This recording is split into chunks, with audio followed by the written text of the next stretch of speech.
효묘공주는 인조와 후궁 조씨 사이에서 동왕 15년에 태어났다. 당시 43세 인조는 고독과 절망에 쌓여 있었다.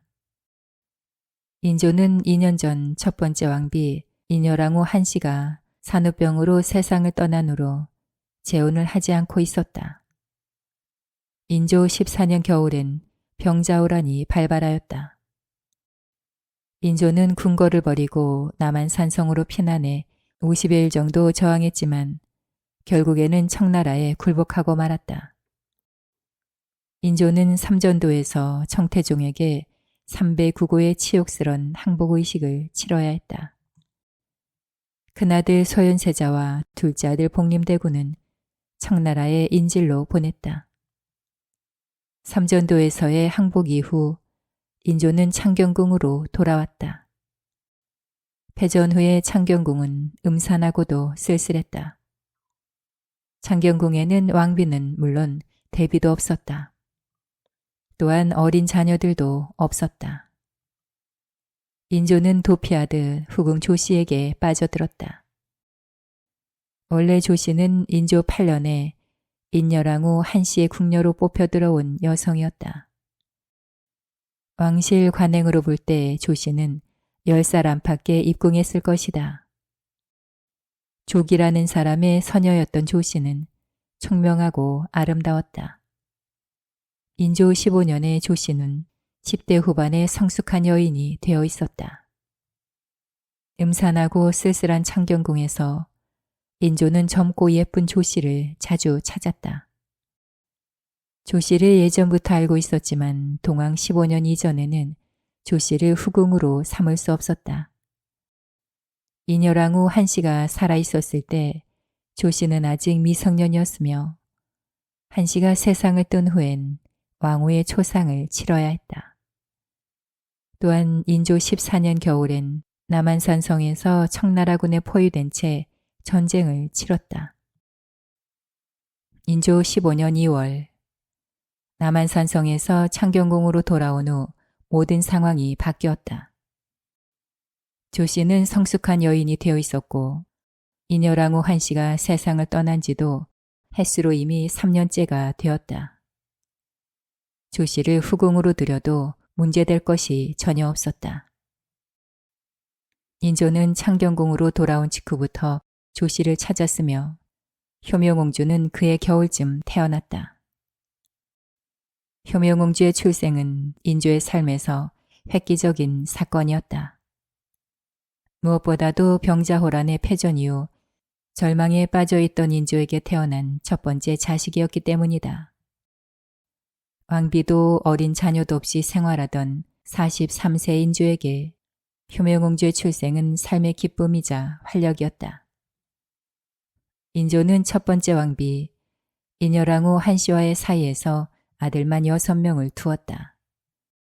첫째가 소현세자, 둘째가 복림대군, 그리고 셋째가 인평대군, 넷째가 용성대군이었다. 그런데 용성대군은 인조 7년 11월에 6살의 나이로 세상을 떠났다. 설상가상 인여랑후 한씨가 인조 8년 8월에 낳은 다섯째 아들은 한 달도 못 되어 죽었다. 이어서 인조 13년 1월 5일에 태어난 여섯째 아들은 나흘 만에 세상을 떠났다. 연이은 비극에 더해 인여랑후 한씨까지 자리에서 일어나지 못하다가 출산 4일 만에 숨을 거두었다. 인조 7년부터 13년까지 아들 3명과 왕비가 연달아 세상을 떠나는 비극이 일어났다. 그리고 인조 14년에는 병자호란의 참극이 이어졌다. 패전의 대가로 인조는 큰아들 소현세자와 둘째 아들 복림대군을 인질로 보내야 했다. 이런 불행 끝에 효묘공주가 태어났으니 인조의 안도감과 기쁨이 어떠했겠는가. 인조는 43세에 늦은 나이에 본 고명딸 효묘공주에게 온갖 애정을 쏟았다. 효묘공주를 위해 유모와 보모 그리고 몸종을 골라주기까지 했다. 유모는 경옥이라는 여성이었고 보모는 계옥, 몸종은 업이었다. 사비 출신인 유모 경옥은 34세였고 내수사 노비 출신인 몸종 어비는 13세였다. 보모인 계옥은 내수사 노비 출신으로 효명옹주의 생모인 조씨의 최측근 궁녀였다. 이들은 효명옹주의 일생에서 부모를 제외하고 가장 중요한 사람들이었다. 인조와 조씨는 갓 태어난 효명옹주가 무사히 도를 넘기고 오래오래 살기를 소망했다. 베네쩌고리를 비롯해 죽돌이, 버선 등 효명옹주를 위한 신상화용품 하나하나에도 그런 소망이 들어있었다. 효명옹주의 베네쩌고리는 흰색 옷감으로 만들었는데 목 주변 옷깃에는 붉은색을 물들였다. 단목에서 추출한 염료를 사용하였다. 베네쩌고리의 붉은색을 물들인 이유는 재앙을 불러오는 온갖 악귀들을 물리치기 위해서였다. 늦은 나이에 고명딸을 본 인조와 조씨는 비단으로 만든 족돌이도 준비하였다. 족돌이는 원래 여성들이 혼례나 큰 행사 때 모자 대용으로 머리에 올려 쓰는 치장물이었다. 어른이 되어서야 쓸 수 있었는데도 인조와 조씨는 효명옹주가 태어나자마자 비단 족돌이를 준비했던 것이다. 이 족돌이 안쪽엔 진한 붉은색의 주사를 발랐다. 인조와 조씨의 이런 정성이 통했는지 효명옹주는 건강하게 무럭무럭 자라났다. 효명옹주의 모병장수를 기원하는 온갖 풍속이 행해졌고 여러 가지 물건들도 수집되었다. 효명옹주의 모병장수를 위해 수집된 물건들은 수레바퀴의 축에 쓰이는 나무 조각, 주목의 껍질, 벼락 맞은 나무 등이었다. 수레바퀴 축에 쓰이는 나무는 단단하고 질겼다. 그런 나무처럼 단단하고 질기게 오래오래 살라는 소망에서 수레바퀴 축에 쓰이는 나무 조각을 수집했다. 주목은 붉은 나무라는 뜻 그대로 껍질이 붉은색을 띈다. 붉은색 주목 껍질엔 악귀를 몰아내는 마력이 있다고 믿었다. 벼락 맞은 나무 또한 영험한 마력이 있다고 믿었다. 벼락은 하늘의 위력을 상징한다. 그런 벼락을 맞은 나무에도 하늘의 위력이 깃들어 있다고 여긴 것이다. 이런 물건들은 대부분 효명옹주의 보모인 계옥이 수집했다. 그런가 하면 효명옹주의 손톱과 발톱도 깎은 후 그냥 버리지 않고 소중하게 모아두었는데 무병장수를 기원하는 부적으로 잘 싸서 보관했다. 효명옹주는 이것이 습관이 되어 다 자라서도 자신의 손톱과 발톱을 깎아 부적에 싸서 보관했다. 효명옹주가 태어나 잘 자라나자 인조는 마치 물에 빠진 사람이 지푸라기를 부여잡듯 효명옹주를 편애했다.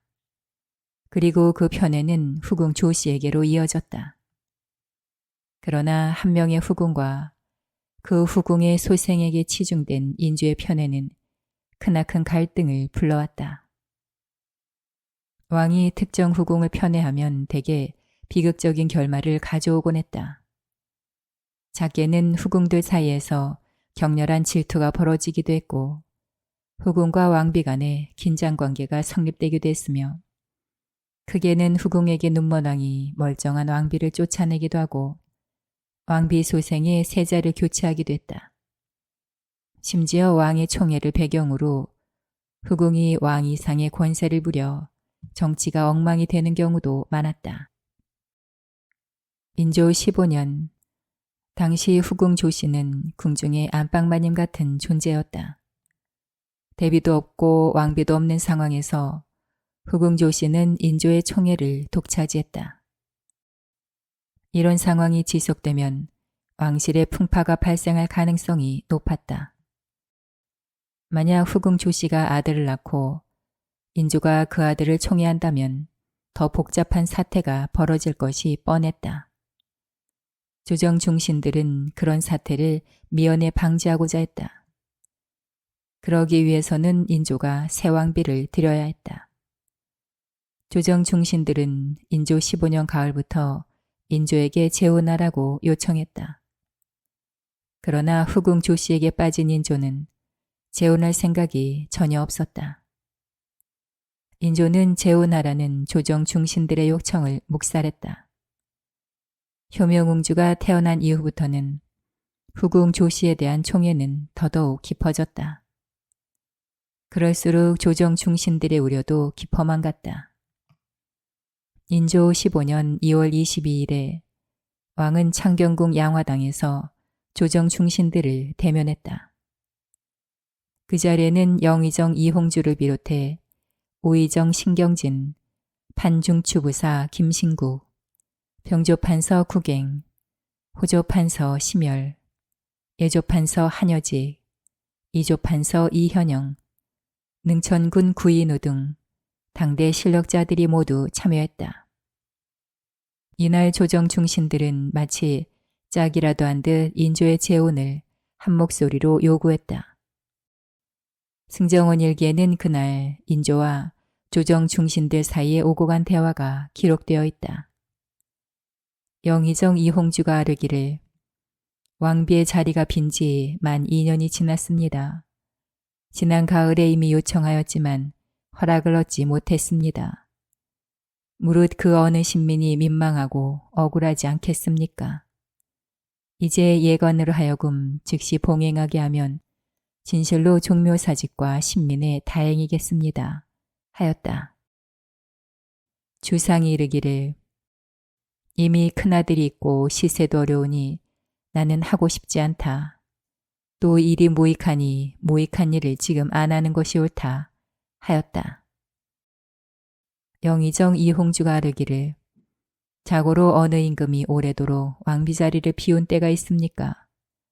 인여랑후께서 돌아가신 지 2주년이 지나면서 날마다 전하의 명령이 내려오길 기다렸지만 아직까지 듣지 못해 신등은 민망합니다. 만약 시간을 끌며 가래를 하지 않는다면 훗날의 일은 무어라 말하기 어려운 환난이 없지 않을 것입니다. 전하께서는 이것을 유념하지 않으셨는지 모르겠습니다. 하였다. 조정 중신들은 인조를 강압하다시피 하여 재혼 약속을 받아냈다. 조정 중신들이 이렇게까지 한 이유는 물론 인조가 후궁 조씨에게 빠져 있었기 때문이다. 중신들은 인조가 만에 하나 김계시에게 빠졌던 광해군 또는 장록수에게 빠졌던 연산군처럼 될까 우려했다. 객관적으로 볼 때 인조가 처한 상황은 위험하기 짝이 없었다. 광해군이 김계시에게 빠져있던 때나 연산군이 장록수에게 빠져있던 땐 그래도 왕비가 살아있었고 세자도 국내에 있었다. 그럼에도 연산군과 광해군은 후궁에게 빠져 정치를 소홀히 하다 반정을 맞았다. 반면 인조는 왕비도 없었을 뿐만 아니라 소현세자는 청나라에 인질로 잡혀가 있었다. 이런 상황에서 후궁 조씨에게 빠져든 인조가 조정 중신들 눈에는 불안할 수밖에 없었다. 만약 시간을 끌며 가래를 하지 않는다면 훗날의 일은 무어라 말하기 어려운 환난이 없지 않을 것이란 영의정 이홍주 언급의 조정 중신들의 불안이 단적으로 표현되어 있다. 이런 불안이 공유되었기에 조정 중신들은 인조를 강압하다시피 해 재혼하도록 만들 수 있었다. 인조는 12월 22일 당일로 금혼령을 발표했다. 금혼 대상자는 15세에서 20세의 처녀였다. 금혼령이 발표됨에 따라 금혼에 해당하는 처녀를 둔 양반들은 간택 단자를 내야 했다. 그러나 누구도 간택 단자를 내려고 하지 않았다. 간택 된다고 해도 별로 득이 될 것이 없었기 때문이다. 이미 소현세자가 있었고 인조는 후궁 조씨에게 빠져 있었다. 왕비가 되어 아들을 낳아봐야 세자가 되기는 어려웠다. 그뿐만이 아니었다. 후궁 조씨에게서 인조의 총애를 빼앗기 위해서는 치열한 암투를 각오해야 했다. 이래저래 득보단 실이 크다는 판단이 양반들 사이에 퍼져 있었다. 그러니 누가 선뜻 간택단자를 내려 했겠는가. 금운령이 선포되자 양반들은 딸의 나이를 속이거나 아예 숨기기도 했다. 심지어 금운령이 발표된 지 3개월이 지나도록 간택단자가 하나도 접수되지 않을 정도였다. 이런 결과는 사실 인조가 조장한 것이나 마찬가지였다. 인조는 12월 22일에 금운령을 발표하고 5일 후에 갑자기 후궁 조씨를 수건에 책봉하였다.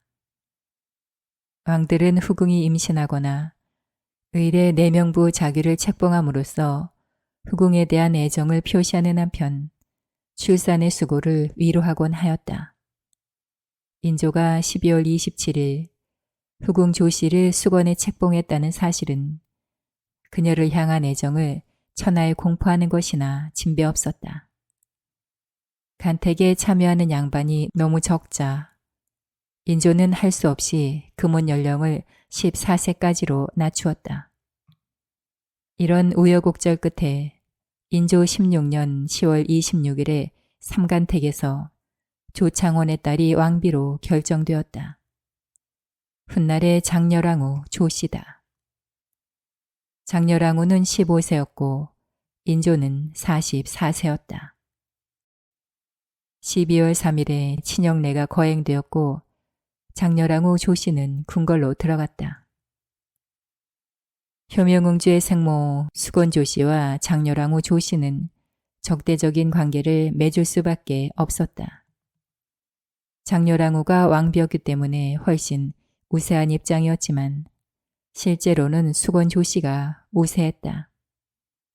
궁중 경험과 나이에서 우세했을 뿐만 아니라 인조의 총애를 선점했기에 기선을 제압한 상황이었지만 또한 수건 조씨는 후궁이었으므로 우세한 상황을 지속시키기 위해선 잠시도 방심할 수가 없었다. 또한 도전자들을 물리치기 위해 중상모략과 음모술수도 마다하지 않았다. 인조가 살아있었을 때 수건 조씨와 장렬왕후의 투쟁은 수건 조씨의 완벽한 승리였다. 인종은 장렬왕후 조씨와의 사이에서 한 명의 자녀도 보지 못했다. 이는 장렬왕후가 성녀였기 때문이 아니라 부부관계가 아예 없었기 때문이다. 인조는 삼전도에서 항복한 이후 창경궁의 대전에서 살았다. 장렬왕후는 창경궁의 중전인 통명전에서 살았고 수건 조씨는 창경궁의 후궁에서 살았다. 인조는 통명전엔 발걸음을 끊은 채 후궁만 찾았다. 창경궁의 대전과 중전에 각각 떨어져 산 인조와 장렬왕후는 명목상 부부였지만 실제는 별거 상태였다. 장렬왕후는 인조를 볼 수 없었고 아이를 가질 수도 없었다. 이에 비해 수건 조씨는 효명옹주 외에도 아이를 더 낳았다. 그것도 아들 2명을 연이어 낳았다. 효명옹주가 태어난 지 2년 후인 인조 17년 10월 17일에 큰아들 숭성군, 인조 19년 11월 7일에 둘째 아들 낙성군이 태어났다. 인조가 재혼한 이후에 왕비의 중전엔 가지 않고 계속해서 수건 조씨의 후궁만 찾은 결과였다. 그런데 인조 17년 7월에 접어들면서 왕에게 이상한 증세가 나타났다. 푸르스름한 땀이 오른손 손가락 사이에서 샘처럼 솟아나더니 그 땀이 말라붙어 밤톨만한 흔적이 생기곤 했다. 처음에는 손가락에서만 나던 푸르스름한 땀이 온몸에서 나와 흰옷을 녹색으로 물들이기까지 했다. 이런 증상은 8월 들어 조금 나아지긴 했지만 추웠다 더웠다는 증상으로 변해갔다.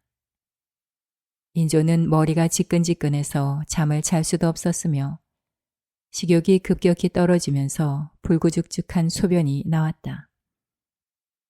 병세가 갈수록 심해지는데도 병명조차 알 수 없었다. 인조가 앓던 증상은 의서에서도 찾아볼 수가 없었다. 불안해진 인조는 8월 6일부터 이형에게 침을 맞았지만 차도가 없었다.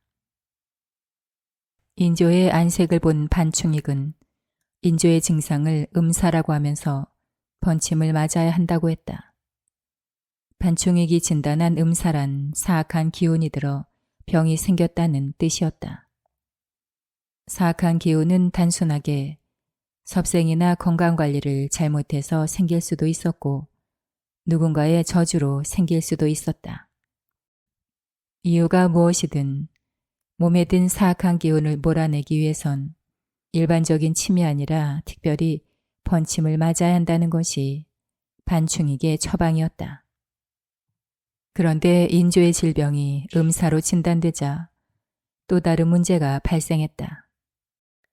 저주 가능성이 부쩍 높아진 것이다.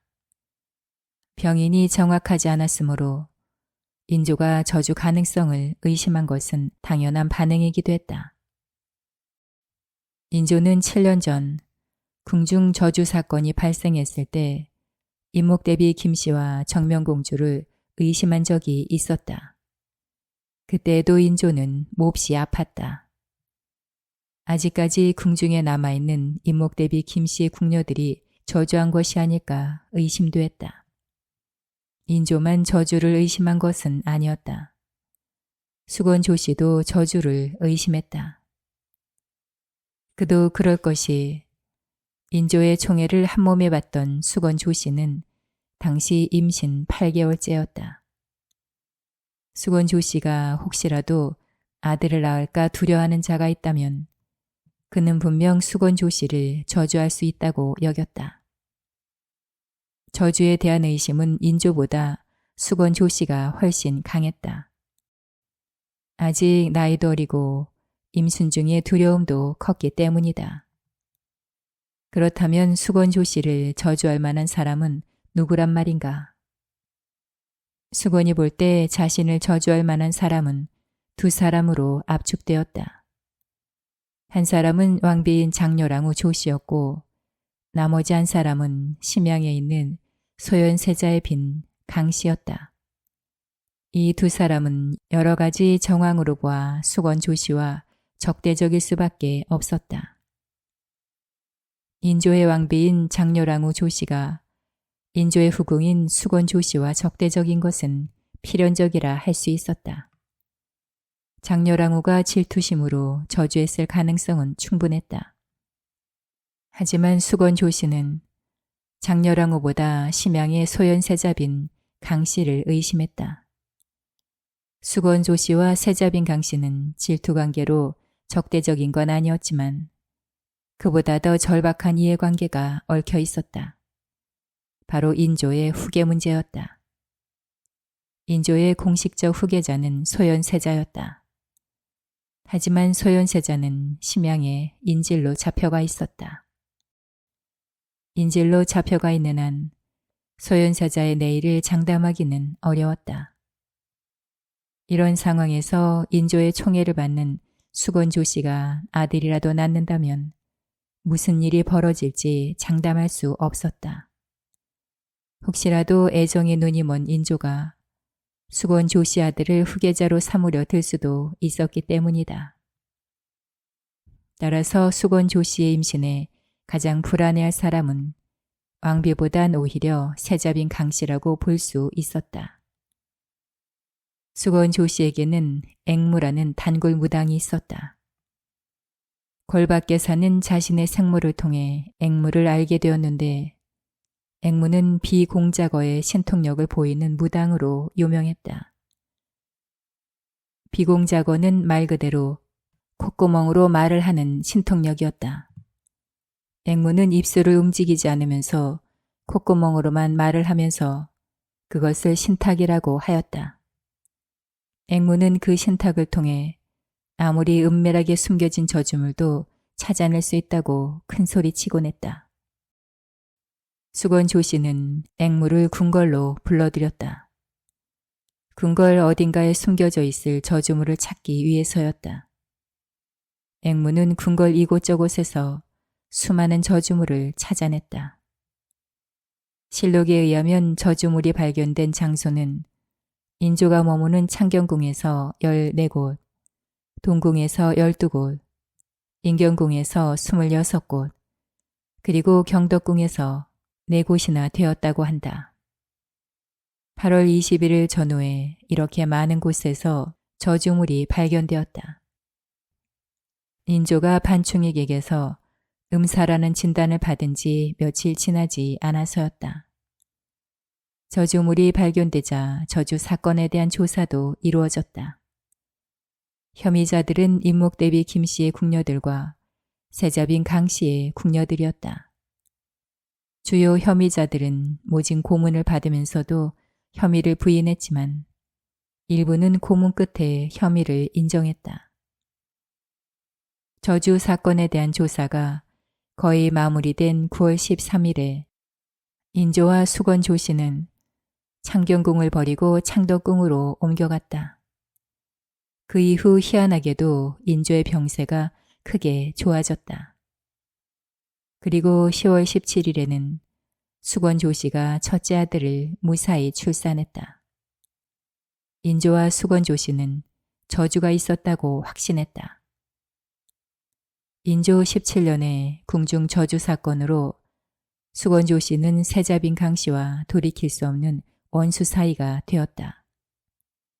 수건 조씨는 세자빈 강씨가 임신 중인 자신을 저주했다고 믿었고 세자빈 강씨는 수건 조씨가 저주 사건을 조작해 소현세자와 자신을 몰아내려 공작했다고 여겼다.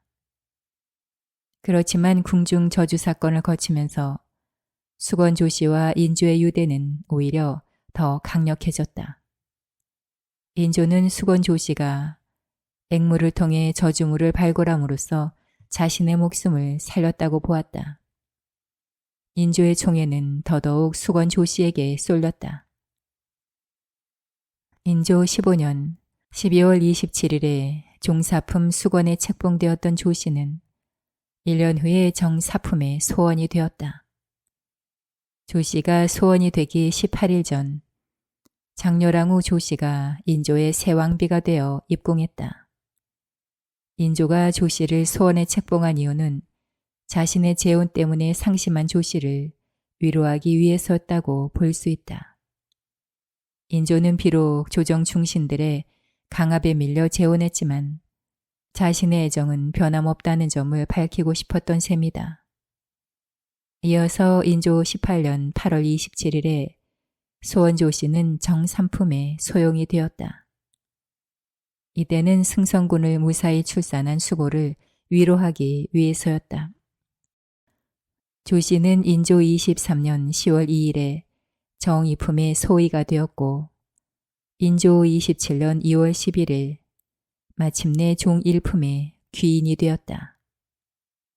인조 15년 효명옹주를 출산한 이후 10여 년이 넘도록 인조의 정이 지속되었기에 가능한 일이었다. 조기인에 대한 인조의 변함없는 애정은 효명옹주에게도 마찬가지였다. 인조는 고명딸 효명옹주를 그야말로 금이야오기야 길렀다. 생모인 조기인을 닮은 효명옹주는 영리했고 욕심도 많았다. 특히 독점욕이 강하였다. 태어나서 10살이 넘을 때까지 부모의 사랑을 독차지한 결과였다. 효명옹주 개인으로만 보면 옹주의 어린 시절은 축복받은 인생이었다. 생모 조기인은 왕비 조씨와 세자빈 강씨 그리고 새로 등장하는 후궁들과 끊임없이 투쟁하느라 온갖 악명을 얻기도 했지만 효명옹주는 그럴 일은 없었다. 옹주는 생모 조기인이 악종고투로 지켜낸 인조의 정을 마음껏 누릴 수 있었다. 효명옹주는 어린 시절을 안정적이고 호화롭게 보냈다. 당시 효명옹주가 입은 비단 옷안에는 진한 붉은색의 주사를 발라 악귀들이 범접하지 못하도록 했다. 또한 향기로운 냄새가 나도록 하기 위해 중국에서 수입한 당양말을 향주머니에 넣어 몸에 차기도 했다. 당향말 대신에 백단향으로 만든 향말을 쓰기도 했다. 백단향은 귀기를 물리친다고 알려져 있어 벽사의 의미로 사용되었다. 백단향은 동남아 지역에서 산출되어 조선에 수입되는 고급품이었다. 효명응주는 세수할 때 주로 녹두로 만든 비누를 사용하였다. 왕실에서는 보통 파트로 만든 비누나 녹두로 만든 비누를 사용했다. 붉은 빛깔의 파트로 만든 비누는 피부 미용에 더해 악귀를 쫓기 위해서였다. 반면 녹두로 만든 비누는 주로 피부 미용과 건강의 목적으로 사용되었다. 효명응주는 입에서 나는 냄새를 없애기 위해 검은색의 나무 열매를 사용하였다. 이 열매가 무슨 나무에서 난 것인지는 알 수 없지만 이 열매를 입에 물고 있으면 향기가 났다고 한다. 또 효명응주는 흰색의 모시옷을 잠옷으로 이용했다. 효명에게는 남동생 2명이 있었는데 인조와 조기인의 애정은 효명응주에게 쏠려 있었다. 고명딸이기도 했지만 남동생들보다 훨씬 똑똑했기 때문이다. 인조와 조기인이 효명응주를 편애한다는 사실은 공공연한 비밀이었다. 조기인의 큰아들인 승성군의 보모였던 예금은 이런 증언을 하였다. 승성군은 어리석고 말도 어눌하였습니다. 사람들과 더불어 말할 때 입을 해벌리곤 하였습니다.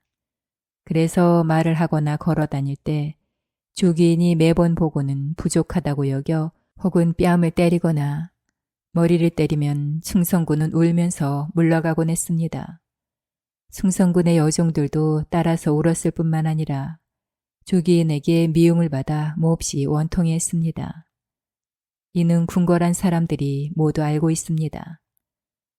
효종 1년 10월에 승성군이 효명옹주와 함께 역병을 앓았는데 조기인이 옹주에게는 날마다 무난하면서도 승성군에겐 절대로 무난하지 않았습니다.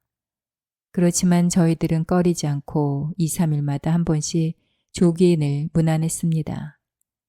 조기인은 딸은 사랑하면서 아들은 미워해 심지어 얼른 죽으라고 소원하게 됐습니다.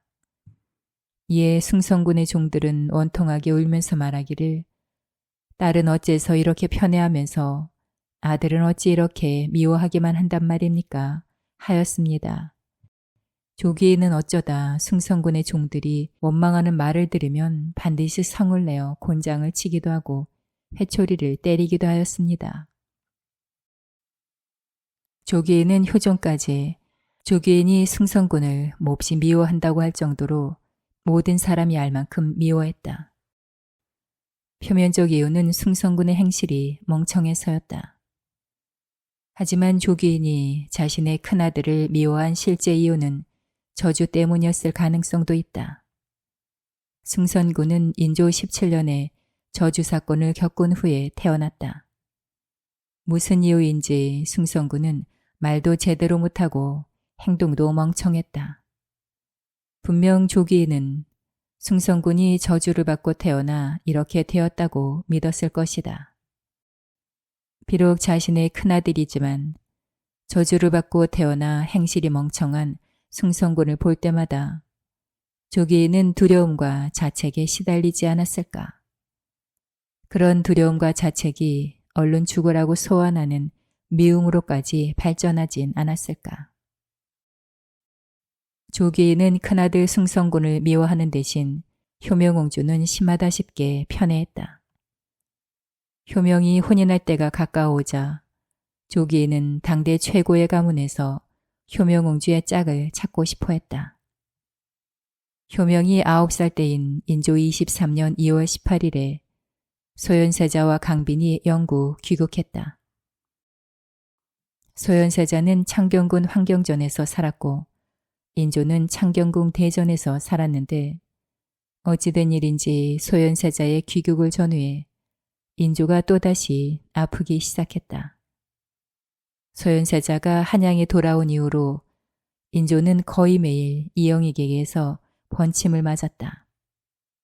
인조와 조기에는 이번에도 혹 저주 때문이 아닐까 의심했고 그 의심은 세자빈 강씨에게 집중되었다. 강빈이 소현세자를 왕으로 만들기 위해 인조를 저주한다고 여겼던 것이다. 그런데 소현세자는 귀국한 지 2개월 만인 4월 26일에 갑자기 세상을 떠났다. 인조는 소현세자의 후계자를 전혀 예상 밖 사람으로 결정했다. 소현세자의 큰아들이자 인조에게는 큰손자인 원손이 10살이나 되었음에도 원손을 어리다고 하여 후계자에서 제외시킨 것이다. 그 대신 인조는 자신의 둘째 아들 복림대군을 세자로 삼았다. 윤 6월 2일의 일이었다. 영의정 김료와 낙흥부원군 김자점을 제외한 대부분의 조정 중신들은 인조의 처사에 반대했다. 그럼에도 인조는 조정 중신들의 반대를 무릅쓰고 복림대군을 세자로 결정했다. 복림대군이 세자로 결정된 이후 인조는 자신에게 동조한 김자점을 깊이 신임했다. 김자점은 인조 24년 초 좌의정이 되었다가 얼마 되지 않아 영의정이 되어 조정의 실권을 장악하기에 이르렀다. 세자빈 강씨는 인조와 조기인에게 깊은 원한을 품었다. 강빈은 소현세자의 죽음과 복림대군의 세자 책봉이 모두 인조와 조기인의 음모라고 의심했다. 소현세자를 의심한 시아버지 인조가 남편을 독살했다고 생각했던 것이다. 게다가 후환을 없애기 위해 원송까지 폐위하고 복림대군을 세자로 결정했다고 믿었다. 강빈은 인조와 조기인을 향한 원한을 억제하지 못하고 측근들에게 하소연하곤 했다. 이 같은 강빈의 태도는 또다시 인조와 귀인 조씨의 의심을 부채질하였다. 원한에 사무친 강빈이 인조와 귀인 조씨를 저주하거나 암살을 시도할지도 모른다는 의심이었다.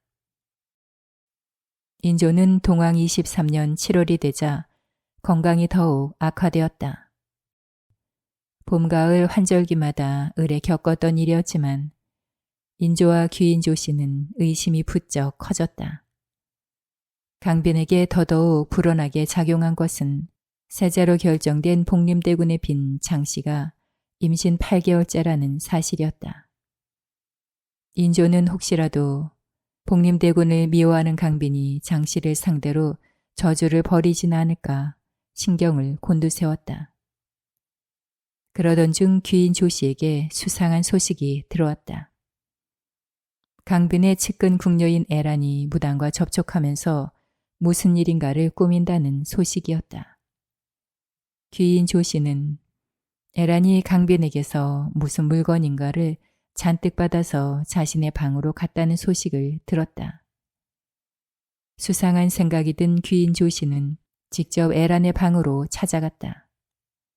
당연히 에란의 방에서 큰 사건이 터졌다. 실록에 따르면 그 사건은 다음과 같다. 소현세자가 죽은 후 어떤 요망한 무당이 말하기를 세자가 북경에서 올 때 비단을 많이 구입해왔는데 이 비단이 빌미가 되어 죽음을 당한 것입니다. 이 비단들을 빨리 물에 띄어버리거나 불에 태워서 귀신에게 사죄해야 합니다. 그렇지 않으면 흉측한 화가 또 생길 것입니다. 하였다. 에란이 이 말을 듣고 강빈에게 고하였다. 강빈이 무당의 말을 믿고 그 비단을 모두 찾아내 에란에게 주고 무당의 말처럼 하도록 했다. 에란이 이 비단들을 받아 자기 방에 두고 막 숫자를 검사하고 있었다. 그때 귀인 조씨가 그 말을 듣고는 다른 일을 핑계대면서 에란의 방을 찾아가 마치 우연히 지나다 들른 것처럼 하였다. 귀인 조씨는 에란과 함께 그 숫자를 검사하는 척하다가 갑자기 일부러 방바닥에 쓰러졌다. 이에 궁중이 크게 놀라 약을 구하느라 분주하였다. 주상이 놀라 그 연유를 묻자 시녀들이 사실대로 아뢰었다. 주상이 크게 노하여 이르기를 에란이 감히 요망스런 무당과 서로 통했단 말이냐 하고는 에란을 내수사 감옥에 내려 국문하고 마침내 절의 고도로 귀양보냈다. 인조실록 23년 7월 22일의 기록이다. 조기인이 에란의 방에서 넘어진 것이 일부러 그랬는지 아니면 충격으로 그랬는진 알 수 없다. 사람들은 일부러 그랬다고 생각하지만 궁중이 크게 놀라 약을 구하느라 분주했다는 기록으로 보면 충격도 적지 않았을 것이다. 어쨌든 조기인이 에란의 방에서 넘어지면서 사태는 걷잡을 수 없이 커졌다. 저주 사건으로 비화되었기 때문이다. 설상가상 8월 2일에 세자빈 장씨의 큰딸, 곧 인조의 손녀가 갑자기 죽어버렸다. 인조는 누군가가 조기인과 세자빈 장씨를 저주했다고 믿었다. 당연히 강빈이 의심을 받았다. 강빈이 조기인과 세자빈 장씨를 저주하기 위해서 무당과 은밀히 접촉했다고 본 것이다. 인조는 강빈의 최측근 궁녀인 개완과 예양을 체포했다. 강빈은 은밀하게 처리해야 할 일이 있으면 개완과 예향을 불러 의논하곤 했기에 내막을 잘 안다고 의심받았다. 본래 에란은 인조의 신임을 받던 궁녀였다. 그런 에란이 강빈의 궁녀가 된 데는 사연이 있었다. 인조가 에란을 강빈에게 보냈던 것이다. 물론 그냥 보낸 것이 아니라 강빈을 감시하라는 임무를 맡겼다. 그런데 에란이 강빈의 최측근 궁녀인 개완과 아주 절친한 사이가 되고 말았다. 두 사람은 언니 동생하면서 자매처럼 지냈다. 개완이 에란을 강빈 편으로 만들기 위해 노력한 결과였을 것이다. 강빈을 감시하러 갔던 에란은 도리어 강빈의 측근이 된 셈이었다. 인조는 에란을 비롯해 개완과 예향을 내수사 감옥에 가두었다. 내수사 감옥에 갇힌 죄수는 왕을 대신해 환관들이 조사했는데 수사는 개완에게 집중되었다. 환관들은 개완이 저주를 했는지 했다면 배우가 누구인지 대라고 캐물었다. 배우로 의심받는 인물은 물론 강빈이었다. 개완에게는 회유와 함께 곤장, 압슬, 낙형 등 온갖 고문이 행해졌다. 개완은 완강하게 저항했다. 자신이 저주한 일도 없고 배우도 없다고 주장했다.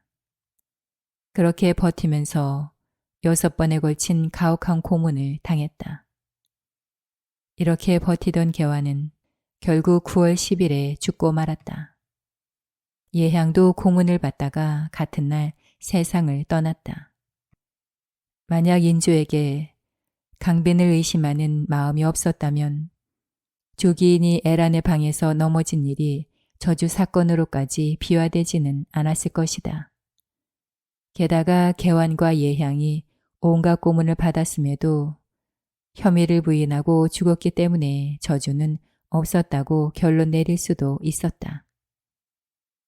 그러나 인조에게는 강빈을 의심하는 마음이 있었다.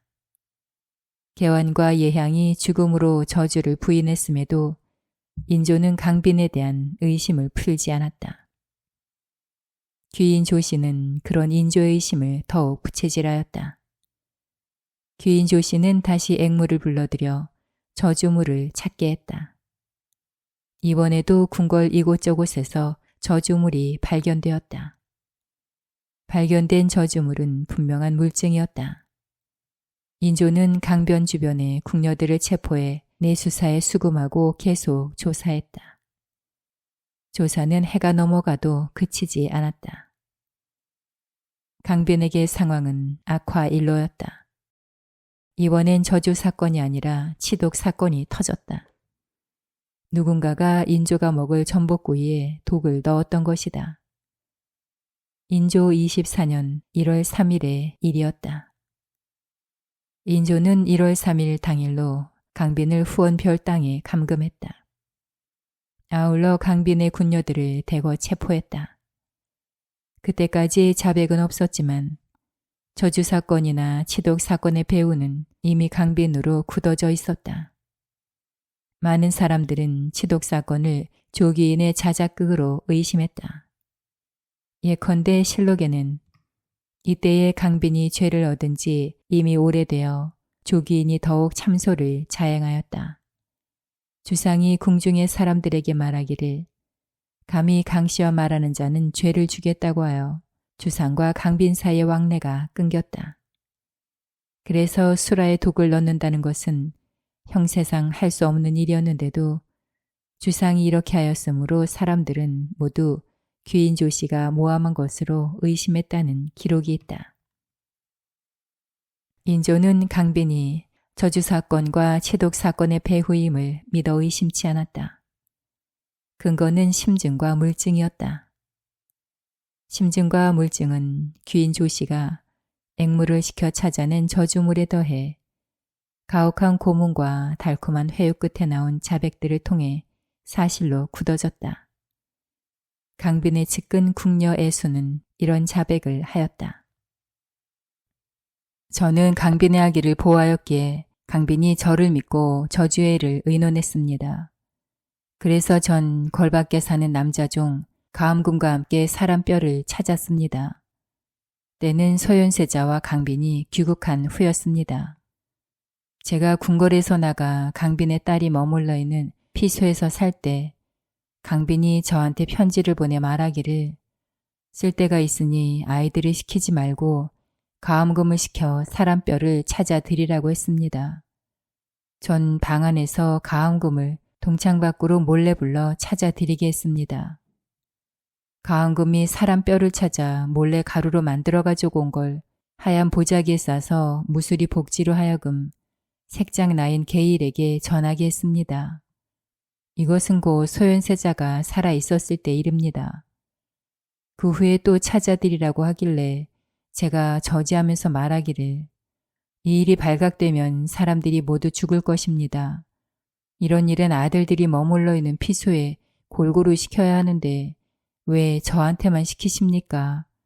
했더니 다시는 의논하지 않았습니다. 제가 강빈의 둘째 아들 보모인 영옥에게서 들으니 지난번 저주물을 그곳에서도 찾아드렸다고 하길래 저희들은 서로 말하길 우리는 강빈의 친한 여종이라 상전의 명령을 어기지 못하지만 양반이 어찌 이렇게 흉악한 일을 참아 하신단 말인가 했습니다. 저주의 일은 소현세자와 강빈이 심양에 머물던 경진년쯤부터 시작해서 개왕과 예양 등에게 은밀히 분부해 저주하게 하였습니다. 개왕과 예향이 함께 은밀한 일을 하다가 저희들을 보면 꺼렸기에 소문을 듣게 되었지만 자세히는 몰랐습니다. 치독의 일도 강빈이 심양에 있을 때 밀봉한 것을 예향 등에게 보냈습니다. 독극물은 어떤 것인진 모릅니다. 예향과 그 여종 유덕이 주방라인 일레와 함께 절친해서 일레에게 비단 등을 심양에게 주고 수라에 독을 넣게 하였습니다. 저주와 치독의 주범으로 몰린 강빈은 인조 24년 3월 13일에 친정으로 쫓겨나 사약을 받고 죽었다. 좌의정 김자점을 제외한 대부분의 중신들은 사건이 애매하다며 강빈의 사사를 반대했다. 강빈이 사사되고 보름이 채 안 된 3월 27일에 김자점은 영의정으로 승진했다. 강빈이 사사됨으로써 소현세자 대신 세자에 책봉된 복림대군의 후계 구도는 확고해졌다. 강빈이 대영무도의 누명으로 사사되었기 때문에 강빈의 아들들도 역적의 후손으로 처지가 바뀌었다. 역적의 아들들이 왕의 후계권을 주장할 수는 없었다. 강빈은 인조가 사사했지만 그것을 조작 내지 방조한 사람은 귀인조씨와 영의정 김자점이었다. 그런 점에서 귀인조씨와 영의정 김자점은 복림대군의 후계구도를 확립한 1등 공신이기도 했다. 강빈이 사사된 이후 귀인 조씨와 영의정 김자점은 한 배를 탄 입장이었다. 인조 23년 7월에 시작된 저주 사건 조사는 2년이 다 된 인조 25년 3월쯤에 마무리되었다. 그즈음 인조는 두 가지를 결정했다. 저주가 횡행하는 창경궁을 떠나 정결한 궁궐로 옮긴다는 것과 홍기가 꽉 찬 효명옹주를 혼인시키기로 한 것이다.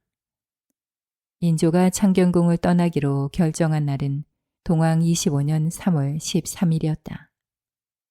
강빈이 사사된 지 정확히 1년이 되는 날이었다.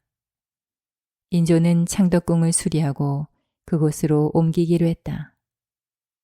창덕궁은 인조반정 때 불탄 이후 빈 궁궐로 남아 있었다.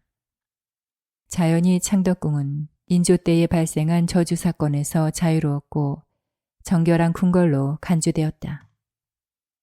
그 외의 궁궐, 곧 인조가 살던 창경궁과 경덕궁, 그리고 임목대비가 살던 인경궁에서는 이미 몇 번이나 저주물이 발견되었다. 하지만 창덕궁을 수리한다곤 해도 대대적으로 공사를 벌이기는 곤란했다.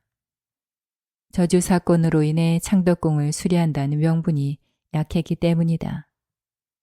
인조는 희한한 대안을 제시했다. 인경궁을 헐어 그 제목으로 창덕궁을 수리하자는 제안이었다. 이 제안은 인조의 입장에서 일석이조의 이점을 갖고 있었다. 표면적으로는 창덕궁을 수리하는 데 드는 민폐를 크게 줄일 수 있다는 점을 내세웠지만 임목대비 김씨가 자신을 저주했다고 믿은 인조는 이 기회에 인경궁을 아예 없애버리고자 했다. 이렇게 해서 인경궁은 인조 25년 3월부터 해체되기 시작해 8월쯤에는 거의 해체가 되었다. 인경궁의 제목으로 창덕궁의 인정전, 선정전, 희정당, 대조전 등이 중건되었다. 마침내 인조는 그해 11월 12일에 창덕궁으로 이어했다. 물론 귀인 조씨와 함께였다. 왕비인 장렬왕후 조씨는 경덕궁에 따로 머물렀다. 인조는 동왕 25년 4월 25일에 효명옹주의 부마를 간택하라고 명령을 내렸다. 옹주가 11세였으므로 간택 대상자 나이는 9살에서 13살이었다. 6월 21일에 재간택에서 판서 정태화의 아들과 정원 홍중보의 아들, 그리고 정원 김식의 아들이 선발되었다. 이날의 결과로 보면 첫 번째 후보자인 정태화의 아들이 효명옹주의 부마로 최종 선발될 가능성이 높았다. 대부분의 경우 재간택에서 첫 번째로 낙점된 후보자가 그대로 최종 선발되었기 때문이다. 그런데 조기인은 정태화의 아들보다는 김식의 아들을 사위로 드리고 싶어 했다. 김식이 김자점의 아들이므로 김식의 아들은 곧 김자점의 손자였다. 문제는 김자점의 손자가 재간택에서 3위로 낙점되었다는 사실이었다. 김자점의 손자가 무엇인가에서 정태화의 아들과 홍중보 아들에게 밀렸던 것이다. 바로 사주팔자와 궁합이었다. 조기에는 간택단자를 수정하는 음모를 꾸몄다. 김식이 급하게 단자를 올리느라 아들의 사주를 잘못 썼다는 핑계를 대고 다시 좋은 사주로 바꾸어 쓰게 했다. 이런 음모는 조기인 혼자선 불가능하며 김자점의 동의가 있어야 가능했다. 김자점 역시 조기인과의 정치적 결탁이 필요하다는 판단에서 흔쾌히 동의했다. 이 결과 7월 3일에 삼간택에서 김자점의 손자 김세룡이 효명옹주의 부마로 최종 선발되었다.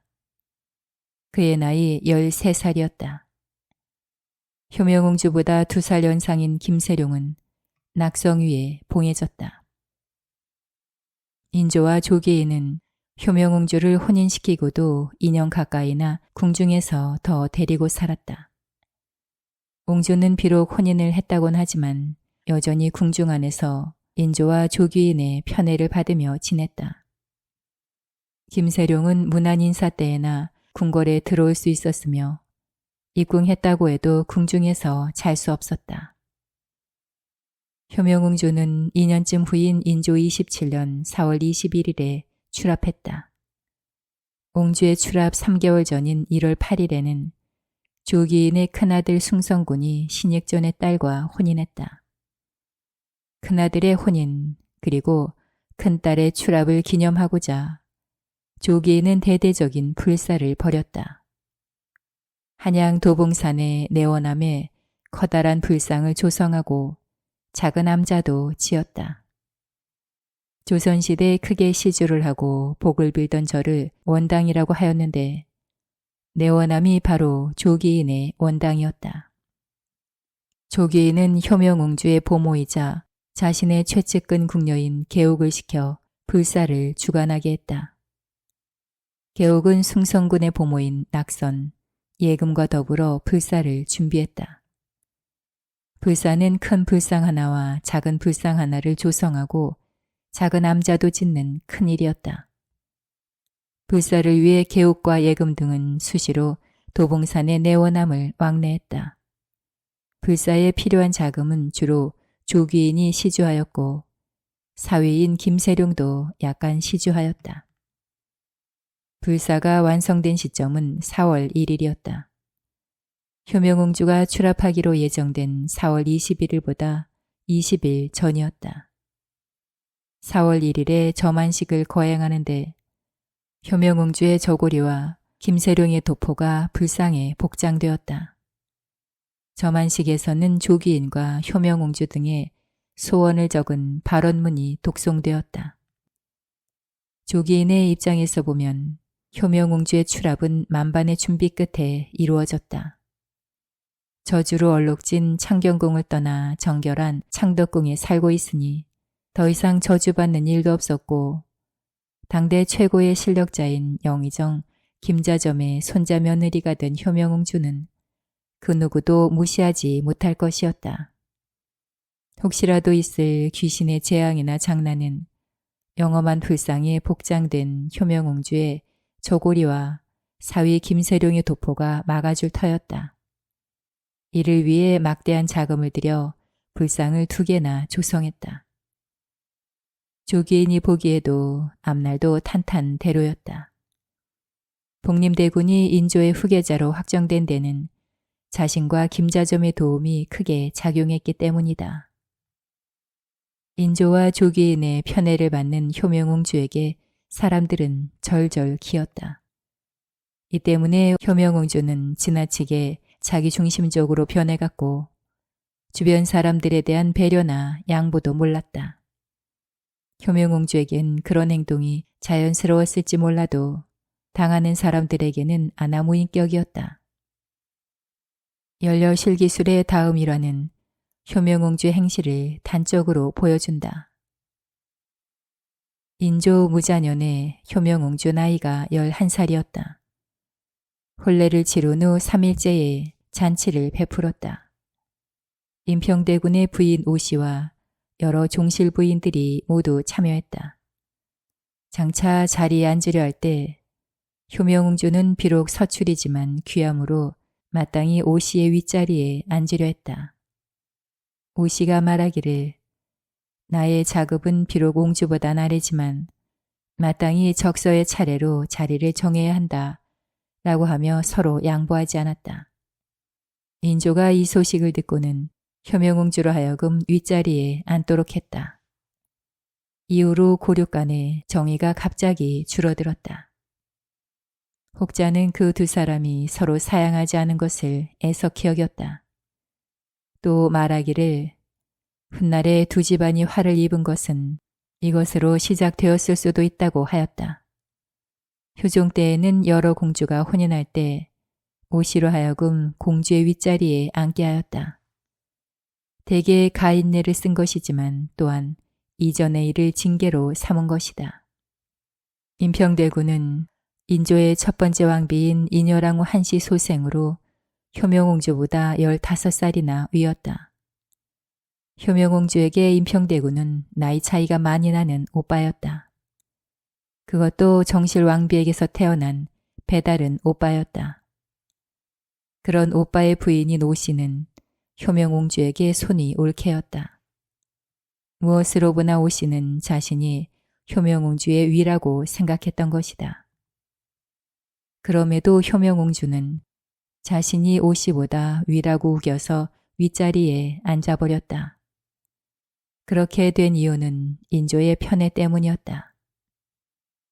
그 일이 있은 후부터 오씨는 효명옹주에게 앙심을 품었다. 옹주 역시 오씨에게 감정이 좋지 않았다. 효명옹주는 오씨에 더해 임평대군에게까지 악감정을 가졌다. 사실은 인조의 총애를 독차지한 효명옹주가 이전부터 오빠인 임평대군을 무시하고 꺼려했다. 다음에 기록을 살펴보면 효명옹주와 임평대군이 얼마나 험악한 사이였는지 알 수 있다. 79세의 여자 거사인 설명이 말하기를 조기인이 베개 하나를 저에게 주었습니다. 제가 말하기를 저 같은 거사가 이렇게 좋은 베개를 받은들 어디에 쓰겠습니까? 하였습니다. 그러자 조기인이 스스로 그 베개를 뜯어서 검은 비단으로 만든 작은 주머니를 찾아 보여주며 말하기를 이 베개는 효명옹주의 길래 때 임평대군 방에서 보내준 것이니 이런 일을 하는 사람이 어찌 살 수 있겠는가 하였습니다. 그 주머니를 열어보니 노루의 발굽과 같이 생긴 것으로 궁궐로 들여보낸 것과 같았습니다. 하였다. 임평대군 측에서 효명옹주의 혼인을 축하한다면서 보낸 베개가 저주베개였다는 것이다. 임평대군이 보냈는지 아니면 부인 오씨가 보냈는진 알 수 없지만 효명옹주와 임평대군 사이가 저주를 주고받을 정도로 험악했던 셈이다. 이렇게까지 된 결정적 이유는 역시 효명옹주의 아나무인격인 행실 때문이었다. 효명옹주를 지탱해준 가장 큰 버팀목은 인조였으며 조기인과 영의정 김자점은 그 다음에 버팀목이었다. 또한 소현세자 대신 인조의 후계자로 결정된 복림대군은 준비된 버팀목이었다. 효명옹주는 이렇게 많은 버팀목들을 믿고 제멋대로 행동했던 것이다. 그러나 그리도 많아 보이던 버팀목들은 갑자기 사라졌다. 그것도 효명옹주가 추락한 직후에 사라졌다. 그 시작은 인조의 승하였다. 4월 21일 효명옹주의 추락을 전후해 기온이 이상해졌다. 삼복더위가 한창이어야 하는데 난데없이 찬바람이 불어왔다. 한낮엔 잘 느껴지지 않았지만 밤이 되면 초겨울처럼 쌀쌀해졌다. 일교차가 심해지면서 많은 사람들이 감기에 걸렸다. 인조도 마찬가지였다. 처음에 인조는 사소한 병으로 생각했다. 흔한 감기라 여겼고 또 효명옹주를 추락시킨 후유증으로 치부했다. 그런데 증세가 점점 더 심해졌다. 낮에는 오한과 두통 그리고 피곤으로 괴로웠고 밤에는 고열에다 머리까지 찌끈거려 잠을 잘 수도 없었다. 인조는 5월 3일부터 이영익에게 침을 맞았지만 증세가 호전되지 않았다. 5월 7일에 병세가 갑자기 악화된 인조는 8일에 세상을 떠났다. 인조의 승하는 효명옹주 자신에게도 죽음이나 다름없었다. 믿었던 다른 버팀목들마저 인조의 승하와 함께 사라져버렸기 때문이다. 영의정 김자점과 복림대군은 더 이상 효명옹주의 버팀목이 아니었다. 인조의 뒤를 이어 왕위에 오른 복림대군이 바로 효종이다. 효종은 왕위에 오르자마자 영의정 김자점을 귀양보냈다. 조기인이 기대했던 것과는 정반대의 결과였다. 조기인과 김자점은 온갖 악역을 무릅쓰며 복림대군을 인조의 후계자로 확립했는데 막상 결과는 배신이었다. 그들의 입장에서는 은혜를 원수로 갚은 셈이지만 효종의 입장에서는 껄끄러운 강신을 제거한 것이었다. 연려 실기술에는 효종이 세자였을 때 김자점에게 거슬림을 당할까 두려워하였다는 기록이 있다.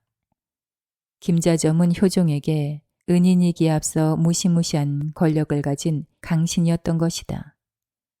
그런 강신을 효종이 그냥 둘 리 없었다. 나아가 효종은 조귀인도 멀리했다. 생부 인조가 총애한 조귀인을 김자점처럼 숙청할 수는 없었지만 멀리할 수는 있었다. 효명옹주도 멀리했다.